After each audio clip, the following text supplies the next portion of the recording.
এবং বিপ্লবের পরে আজকে 2 বছর হলো, বিপ্লবের উপর ভিত্তি করে আজকে নতুন সরকার আসলো। আমরা আশা করেছিলাম তারা জুলাই বিপ্লবকে ধারণ করবে, শহীদদের আকাঙ্ক্ষাকে ধারণ করবে, কিন্তু আজকে আমরা দেখতে পাচ্ছি তারা সম্পূর্ণ তাদের দ্বিচারিতামূলক অবস্থান গ্রহণ করেছে। এবং এই বিপ্লবের যাদের মাধ্যমে হয়েছে শহীদরা এবং শহীদদের যে কবরগুলো আছে, এই যে আজকে এই যে এখানে 114 জনের কবর এখানে দেওয়া হয়েছে ওই সময় ফেসিবাদী খুনি হাসিনা হত্যা করে আমাদের ভাইদেরকে, এই কবর তত্ত্বাবধান করার জন্য কোনো ধরনের লোক নাই এখানে।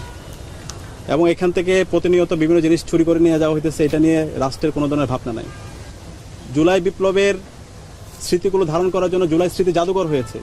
আজকে 2 বছর হলো সেই স্মৃতি জাদুঘরের তারা ওপেন করতে পারে নাই। এবং প্রত্যেকটা জায়গায় ফেসিবাদী খুনি হাসিনার যে দোসরগুলো আছে তাদেরকে পুনর্বাসন করা হচ্ছে।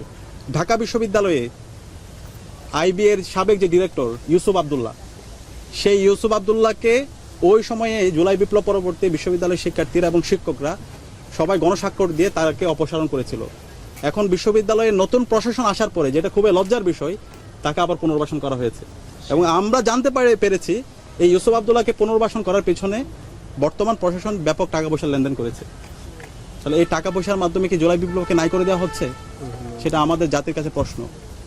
আমরা অনুরোধ করব বর্তমান সরকারকে, বর্তমান সরকারের প্রধানমন্ত্রী তিনি যখন নির্বাচনী ক্যাম্পেইন করছিলেন তখনও গণভোটে হায়ের পক্ষে ক্যাম্পেইন করেছেন। তিনি বলেছেন জুলাই সনদের বাস্তবায়ন করবেন, শহীদদের আকাঙ্ক্ষাকে তিনি বাস্তবায়ন করবেন, শহীদদেরকে তিনি ধারণ করবেন। আমরা তার বাস্তব প্রতিচ্ছবি দেখতে চাই। বিপ্লবের পরে এখন নির্বাচনের পরে আমরা দেখতে পাচ্ছি একে একে জুলাইকে অস্বীকার করা হচ্ছে, গণভোটের জনরায়কে অস্বীকার করা হচ্ছে। এবং বিচারের দাবিতে যেভাবে তাদের সোচ্চার হওয়া দরকার ছিল, আমরা তার ছিটিপোটো দেখতে পাচ্ছি না। আমরা দেখতে পাচ্ছি আওয়ামী লীগের দোসররা তারা বিভিন্ন জায়গায় ঘুরে বেড়াচ্ছে, তাদেরকে ধরে নেওয়ার পর আবার তাদেরকে টাকার মাধ্যমে তাদেরকে ছেড়ে দেওয়া হচ্ছে। স্বরাষ্ট্র মন্ত্রণালয় ফাংশন করছে না।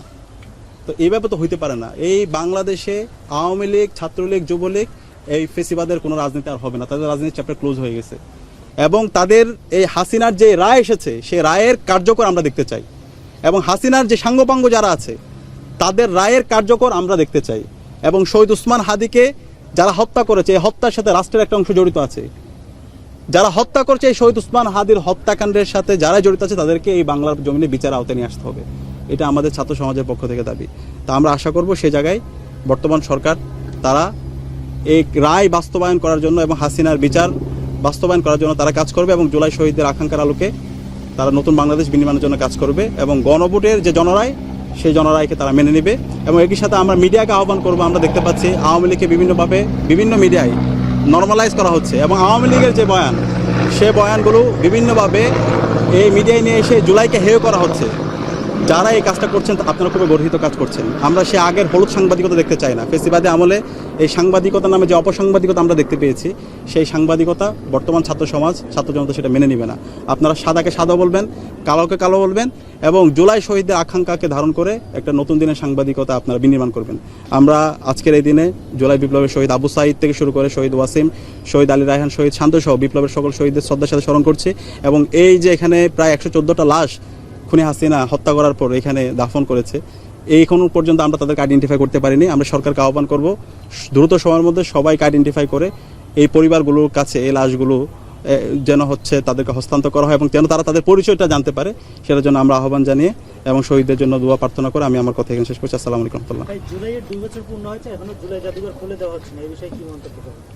সেটার জন্য আমরা মনে করি বর্তমান যে সরকার তাদের ব্যর্থতা এবং তাদের জুলাই আকাঙ্ক্ষাকে যথাযথভাবে ধারণ না করার প্রতিচ্ছবি আমরা এখানে দেখতে পাই।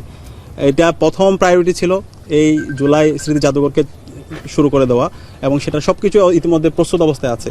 তা আমরা আশা করব এই 5 আগস্ট 36 জুলাইয়ের আগেই এই জুলাই স্মৃতি জাদুঘর উন্মুক্ত করে দেওয়া হবে এবং সেখানে আমরা সবাই, ছাত্র জনতা সবাই গিয়ে এই জুলাই স্মৃতির কথাগুলো নতুনভাবে পুনর্জীবিত হবে দেখে। ঠিক আছে, ধন্যবাদ।